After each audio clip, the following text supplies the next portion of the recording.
অনুপাতের এই ম্যাথগুলো খুবই গুরুত্বপূর্ণ। এটা 17তম শিক্ষক নিবন্ধন পরীক্ষা এসেছিল।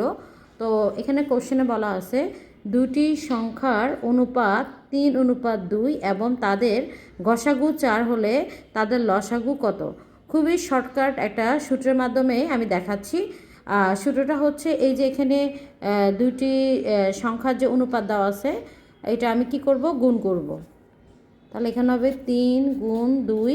সূত্রটা হচ্ছে উপরে হবে হচ্ছে লসাগু আর নিচে হচ্ছে গসাগু। এটা হচ্ছে সূত্র। দুটো অনুপাতকে আমরা গুণ করে, আর সূত্র হচ্ছে সমান সমান লসাগু ডিভাইড বাই গসাগু। এখন আমরা কি করব, আমরা গুণ করব 3 গুণে 6। আর এখানে কিন্তু আমাদের ম্যাথে কিন্তু চেয়েছে লসাগু চেয়েছে, তো আমরা লসাগুটা লিখব।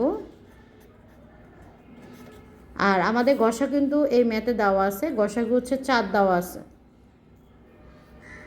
আমি 4 মানটা লিখলাম।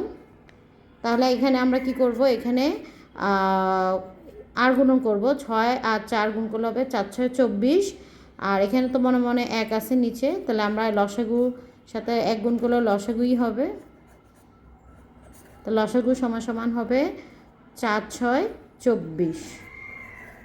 তাহলে এটা উত্তরটা হবে ঘ নম্বর।